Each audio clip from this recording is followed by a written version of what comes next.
The moment Cardinal Robert Prevost stepped forward to become Pope Leo XIV, it was clear that this was not going to be a quiet chapter in church history. Right from the start, during his first homily, he reminded everyone that he would sing a new song to the Lord, and many took that as a signal that change was not only coming, it had already begun. This wasn't just a ceremonial change in leadership.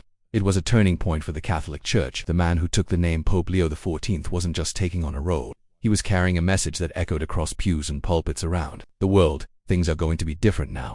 The first major sign of this transformation is his commitment to lifting up voices from the global south. For too long, church leadership has mostly come from Europe and North America, even though most of the world's Catholics now live in Latin America, Africa, and Asia.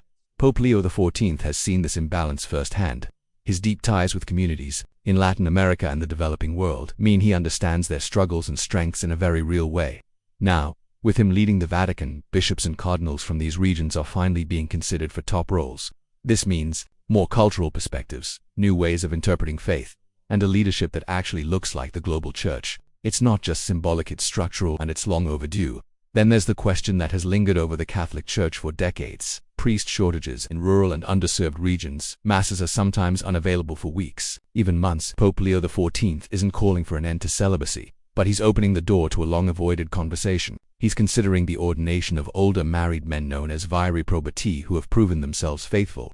This would be a huge step, especially in communities where priests are stretched thin. While no sweeping reform has been announced yet, the very fact that this topic is now allowed to be openly discussed is revolutionary in itself. Another area where Pope Leo XIV is making waves is how the Church handles abuse scandals. For years, the Catholic Church has struggled with secrecy, cover-ups, and denial. Pope Leo XIV is breaking that cycle. He wants full transparency, stronger oversight, and survivor-centered reforms. There will be no more protecting bishops just because of their position.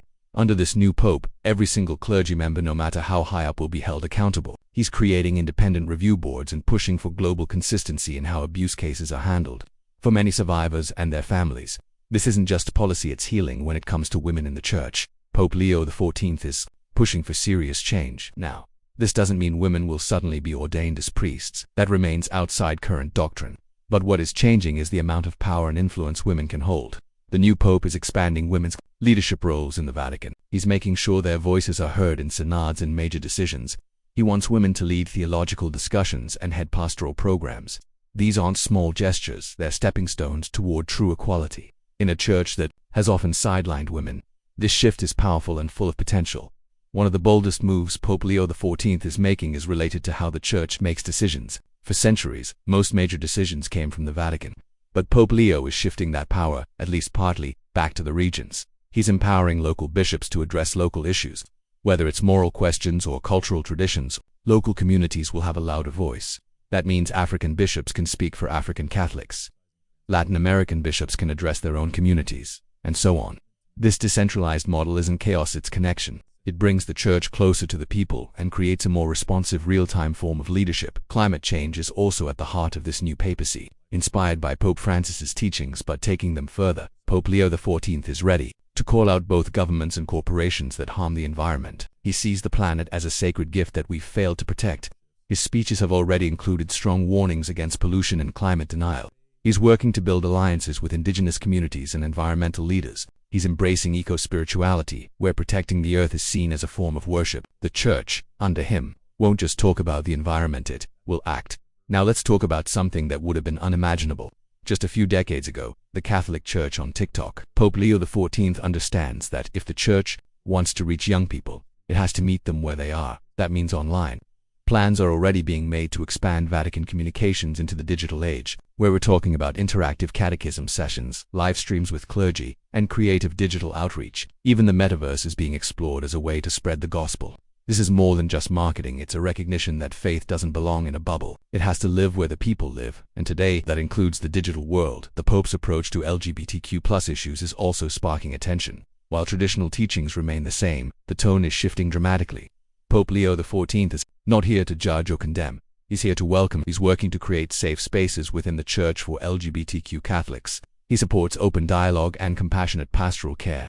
This isn't about changing doctrine overnight, it's about changing hearts, and that starts with how the church treats its own. For many, this represents a move from silent tolerance to active inclusion, and that change is deeply meaningful in seminaries. Pope Leo XIV is rethinking how future priests are trained. The days of only learning theology in isolation are over. He wants priests who understand people's pain and joy, priests who are emotionally healthy, culturally aware, and spiritually strong. That means more training in psychology, more cross-cultural understanding, and more real-world preparation. Seminaries will now focus not just on intellect, but on emotional maturity. It's about forming leaders who can walk with their communities, not just preach at them. Lastly, we can't ignore the personal leadership style of Pope Leo XIV. This is a man who walks humbly, speaks softly, and listens deeply. He's not interested in ceremonies for show or political performances. He's already visiting prisons, walking with the poor, and choosing simplicity over spectacle. He is rejecting the idea that power has to look grand. His version of leadership is grounded in service, and that humility is touching people's hearts. It's refreshing, especially in a world that often values appearance over substance. As all these changes begin to unfold, the big question remains: what will the Catholic Church look like in 10 years? The answer isn't simple, but it's hopeful. The Church will likely be more inclusive, more global, and more grounded in the real struggles people face every day. Faith will not just be preached, it will be lived online and offline, in big cities and rural towns, by men and women, young and old. Pope Leo XIV is not preserving a museum. He's building a movement. This moment in church history is not just a change in who wears the papal white. It's a shift in how the Church understands its mission. From embracing marginalized communities, to fighting for the planet, from empowering local leaders to welcoming digital evangelization, this is not the Church of yesterday. It's something new, alive, and evolving. The Catholic Church has always been a powerful force, shaping history, culture, and millions of lives. But now, under Pope Leo XIV, it's taking on a new shape, one that is softer in tone, but stronger in courage. And in that transformation, there is a message for everyone. Whether Catholic or not, institutions can change, traditions can grow, and faith can still surprise us all. If you've been watching the Church from a distance, now might be the time to take another look. Something extraordinary is happening quietly, reverently, but boldly, and it's only just beginning. Let us know your thoughts in the comments below. What change do you think is most important? Which shift gives you hope? And how do you see this new Pope shaping the future of faith around the world? Until next time, stay tuned, stay curious, and stay open to change.